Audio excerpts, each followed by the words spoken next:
అదే RTV app వార్తల్ని క్షణాల్లో చదివే అవకాశం ఉంటుంది. ఒక న్యూస్ పేపర్, ఒక టెలివిజన్ ఛానల్ మీ చేతుల్లో ఎప్పుడూ ఉంటాయి. నమస్తే. తెలంగాణ రాష్ట్ర ప్రభుత్వము ఒక 2 నిర్ణయాలను మాత్రం తీసుకోవడం జరిగింది. ముఖ్యంగా గతంలో తెలంగాణ ఉద్యమ కాలంలో టీఎస్ని టీజీగా మార్చడం ఒకటి, ఆ తర్వాత జేజేహే తెలంగాణ పాటని రాష్ట్ర గీతంగా మారుస్తూ ఇప్పటికే కేబినెట్ అయితే నిర్ణయం తీసుకున్నటువంటి పరిస్థితి. ఇదే విషయంపైన మనతో మాట్లాడడానికి ప్రచార కమిటీ చైర్మన్ మధుయాష్కి గౌడ్ మనతో పాటుగా ఉన్నారు. సార్ నమస్కారం. ముఖ్యంగా ఈ 2 నిర్ణయాన్ని ఎట్లా చూస్తారు? ప్రజల కొరకై, ప్రజల ఆకాంక్ష మేరకై నిర్ణయాలు జరుగుతూ ఉంటాయి. సో కొత్త ప్రభుత్వం, రేవంత్ రెడ్డి గారి ప్రభుత్వం ప్రజల అభీష్టం మేరకే నిర్ణయాలు తీసుకుంటా ఉంది. ముఖ్యంగా జేజేహే తెలంగాణ పాట గురించి తెలంగాణ ఉద్యమ సమయంలో చాలాసార్లు విన్నట్టున్నాము. చాలాసార్లు తెలంగాణ ఉద్యమంలో ఏ మీటింగ్ చూసినా, తెలంగాణ రాష్ట్రం వచ్చిన తర్వాత కూడా దాదాపు స్కూళ్ళల్లో జేజేహే తెలంగాణ పాటనే మార్నింగ్లో పాడుతున్నటువంటి సందర్భాలు కూడా మనం చూస్తూ ఉన్నాము. ఈ విషయంలో ఎట్లా మనం చూడొచ్చు అంటూ తెలంగాణ ఉద్యమకారుడిగా, అప్పుడు తెలంగాణ ఉద్యమంలో ఎంపీగా పనిచేసినటువంటి వ్యక్తిగా? ఉద్యమ క్రమంలో జయ జయ హో తెలంగాణ పాటని తెలంగాణగా కొత్తగా ఏర్పడే రాష్ట్రంలో రాష్ట్ర గీతంగా చేస్తానని చెప్పి హామీ ఇచ్చి మోసం చేసింది కల్వకుంట్ల చంద్రశేఖరరావు. ఒక దళితుడికి ఈ అవకాశం దక్కొద్దని రాష్ట్రం ఏర్పడ్డాక మోసం చేసింది కల్వకుంట్ల చంద్రశేఖరరావు. జయ జయ హో పాటనే కానీ లేక ప్రొఫెసర్ జయశంకర్ సార్ యొక్క యాది కూడా ఉండకుండా చేసింది ఇతను కల్వకుంట్ల చంద్రశేఖరరావు. తన చరిత్రనే దగా మోసం. కొండ లక్ష్మణ్ బాపూజీ జాగిస్తే ఈయన ఆఫీస్ పార్టీ పెట్టుకున్నప్పుడు అతన్ని మోసం చేసినాడు. సో అందుకే ఇవాళ రేవంత్ రెడ్డి గారి ప్రభుత్వం గత ప్రభుత్వం చేసిన మోసాలని, దగాని పక్కన పెడుతూ సగౌరవం గౌరవించడానికి కొరకే ఆ పాటని తెలంగాణ రాష్ట్ర గీతంగా ప్రకటించడం జరిగింది. దానికి ముఖ్యమంత్రి గారికి ప్రత్యేక అభినందనలు. టీఎస్ని టీజీగా చేస్తూ కూడా ఒక నిర్ణయం తీసుకోవడం జరిగింది. అప్పుడు ఇటు వెన్ను పైన అలాగే మొహం పైన టీజీ అని రాసుకుంటూ అప్పుడున్నటువంటి ఏపీ అనే దాన్ని మారుస్తూ టీజీ అని మారుస్తూ చాలా ఉద్యమమే జరిగినటువంటి సందర్భం. టీఎస్ను టీజీగా మార్చడానికి ఎట్లా? అది లీగల్గా జరగాల్సిన అవసరం ఉంది. అది కేంద్ర ప్రభుత్వం రాష్ట్ర విభజన చట్టంలో తెలంగాణ రాష్ట్ర ఆంధ్రప్రదేశ్ పునర్విభజన చట్టంలో తెలంగాణ రాష్ట్రానికి టీజీగానే పెట్టింది. అవును. దాన్ని ఎగ్జిస్టింగ్ రూల్స్కి వ్యతిరేకంగా టీఎస్గా మార్చుకున్నది కల్వకుంట్ల చంద్రశేఖరరావు.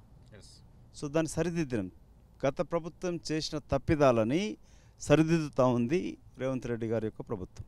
బల్కత్ సుమన్కు సంబంధించినటువంటి ఒకటి నిన్న సాయంత్రం నుంచి ఇష్యూ అయితే నడుస్తూ ఉంది. చెప్పులేపి తెలంగాణ రాష్ట్ర ముఖ్యమంత్రినే మాట్లాడినటువంటి మాటల విషయంలో మీరు కూడా దాన్ని చూసినట్టున్నారు. దాని విషయంలో మీరు కూడా రియాక్ట్ అయినటువంటి పరిస్థితి ఎట్లా చూడొచ్చు అంటారు?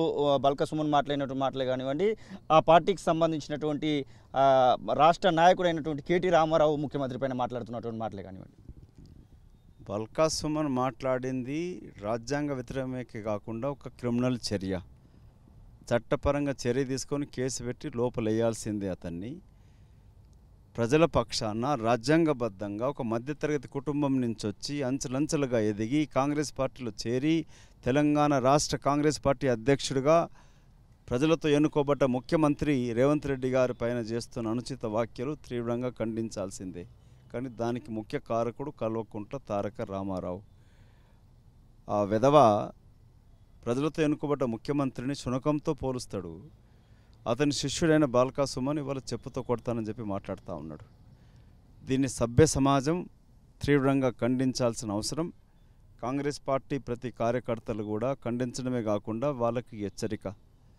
మీరు ఇదే విధంగా కేటీ రామారావు నీకు నాలుక ఉంది కదా, ఇంగ్లీష్ తెలుగు హిందీ వస్తుందని చెప్పి నువ్వు మాట్లాడితే, నువ్వు ముఖ్యమంత్రి పైన ఇలాంటి వ్యాఖ్యలు చేస్తూ పోతే నీ నాలుక జీరుస్తారు కాంగ్రెస్ పార్టీ కార్యకర్తలు.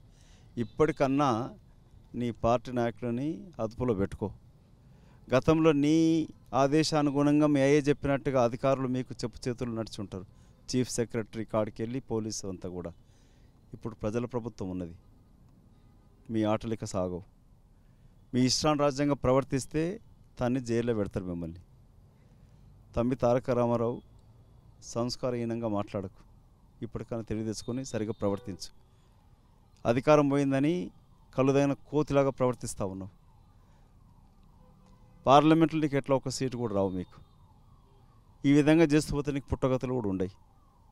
అది గుర్తుంచుకొని తెలంగాణలో దోచింది మీరు ప్రతి ఒక్కటి కూడా బయటకు అక్కిస్తాం. ఎట్లా మీ అవినీతి బయట వస్తుందనే భయంతో కేటీ రామారావు ఎదురుదాడి చేస్తూ ఉన్నారు. పార్లమెంట్ ఎన్నికలు ఎట్లా ఓడిపోతారు. ప్రతిరోజు నువ్వు ఏది కదిలినా కూడా వీళ్ళ అవినీతి బయటకు వస్తూ ఉంది. ఇంక్లూడింగ్ ఈ కాంట్రాక్ట్ ఉద్యోగస్తుల యొక్క ఏజెన్సీలు కూడా నిర్మించుకొని దాంట్లో దోచుకున్నారు. శ్రమదానంలో ప్రశ్న అదే ఉండబోతుంది. మీరు ఇంతసేపు అవుట్ సోర్సింగ్కి సంబంధించినటువంటి ఉద్యోగుల ఆవేదన సభలో పాల్గొనడం జరిగింది. ఇప్పుడు మీ పార్టీ ప్రభుత్వమే కనబడతా ఉంది. వాళ్ళు కొన్ని డిమాండ్స్ని అయితే పెట్టినటువంటి పరిస్థితి, ముఖ్యంగా ఏజెన్సీలను తీసివేయాలని, ఆ తర్వాత మాకు ఉద్యోగాలకు సంబంధించినటువంటి ఒక చట్టబద్ధతను తీసుకొచ్చి మమ్మల్ని కూడా ఒక భరోసా కల్పించాలనేటువంటి మాట చెప్తా ఉన్నారు. మీరు ఒక అడ్వకేట్గా ఉండడం జరిగింది. అవుట్ సోర్సింగ్కు అలాంటివి అవకాశాలు ఉన్నాయని మేము గత మేనిఫెస్టోలో హామీ ఇవ్వడం జరిగింది. ప్రభుత్వం ఏర్పడిన వెంటనే 2 లక్షల ఉద్యోగాలు సంవత్సర కాలంలో భర్తీ చేస్తామని చెప్పినాం. సంవత్సర కాలంలో ఈ అవుట్ సోర్సింగ్ కాంట్రాక్ట్ ఉద్యోగస్తుల యొక్క శాశ్వత పరిష్కారం మొట్టమొదటిది పూర్తి స్థాయిలో ప్రభుత్వంలో ఉన్న ఖాళీలన్నీ భర్తీ చేయాలి. అది శాశ్వత పరిష్కారానికి దారితీస్తుంది. 2 లక్షల ఉద్యోగాల్లో ఇప్పుడు మిగతా ఖాళీ అయిన ఇంకా 2-3 లక్షలు అయినా సరే అది వెంటనే కాంగ్రెస్ పార్టీ ప్రభుత్వ హయాంలో భర్తీ చేస్తుంది. ఈ సమయంలో ఈ ఏజెన్సీలంతా కూడా టీఆర్ఎస్ పార్టీకి సంబంధించిన వాళ్ళ కుటుంబ సభ్యులు, వాళ్ళ కులస్తులు, వాళ్ళ కాంట్రాక్టర్లు, అప్పుడు మంత్రులుగా ఉన్న లేక కవితకు సంబంధించిన వాళ్ళే ఈ కాంట్రాక్ట్ ఉద్యోగాలు చేస్తావు ఏజెన్సీలు పెట్టుకున్నారు. ఆ ఏజెన్సీ రద్దు చేస్తేనే వెంటనే వీళ్ళకు కూడా జీతాలు పెరుగుతాయి. కాంట్రాక్ట్ ఉద్యోగస్తుల యొక్క న్యాయపరమైన కోరికలు తీర్చడానికి గతంలో ముఖ్యమంత్రి రేవంత్ రెడ్డి గారు కూడా హామీ ఇవ్వడం జరిగింది. సో కాంగ్రెస్ పార్టీ ప్రభుత్వం దీనికి కట్టుదిట్టంగా కట్టుబడి ఉన్నది. ప్రతి హామీ నెరవేరుస్తుంది. 1,00,000 ఉద్యోగాల క్యాలెండర్ ఆల్రెడీ ప్రకటించడం జరిగినది. కాంట్రాక్ట్ ఉద్యోగుల యొక్క సమస్యని శాశ్వత పరిష్కారం ఒకటి మొదలు పెడుతూనే ఇమీడియట్ పరిష్కారానికి కొరక ఏ విధంగా అయితే స్విగ్గీ వర్కర్స్ కొరకు ఇన్సూరెన్స్ 5 లక్షల కవరేజ్ కూడా ప్రకటించిందో ఆ విధంగానే వీళ్ళని కూడా ఆదుకుంటుంది. చివరగా సోనియా గాంధీని తెలంగాణ రాష్ట్రం నుంచి పోటీ చేయించాలి అన్నటువంటి ఆలోచన చేస్తున్నారు. అలాగే లేదు అంటే రాజ్యసభ నుంచి వెళ్ళైనా కానీ తెలంగాణ నుంచే తీసుకోవాలనేటువంటి ఒక ఆలోచన చేస్తున్నటువంటి పరిస్థితి. మీరు ప్రచార కమిటీ చైర్మన్గా ఉన్నారు, దాంతోపాటుగా కీలకంగా ఏఐసిసిలో మీరు తెలిసినటువంటి వ్యక్తిగా ఎట్లా చూడబోతున్నారు సోనియా గాంధీ విషయాన్ని?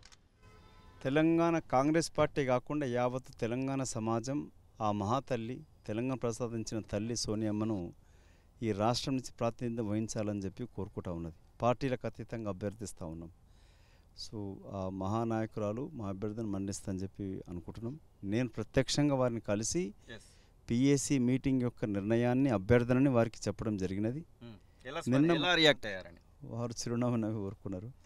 ఇవాళ నిన్న ముఖ్యమంత్రి ఉప ముఖ్యమంత్రి కూడా ప్రత్యక్షంగా కలిసి అభ్యర్థన మొదలుపెట్టినారు. మాకు ఆశాభావం ఉంది. ఈ తెలంగాణ గడ్డ, ఈ తెలంగాణ రాష్ట్రం కేవలం సోనియా గాంధీ వల్లనే ఏర్పడింది. ఈ రాష్ట్రం నుంచి వారు ప్రాతినిధ్యం వహిస్తే మా జన్మ ధన్యమైందని భావిస్తాను. 17లో ఎన్ని సీట్లు ఎక్స్పెక్ట్ చేస్తున్నారు కాంగ్రెస్ పార్టీకి?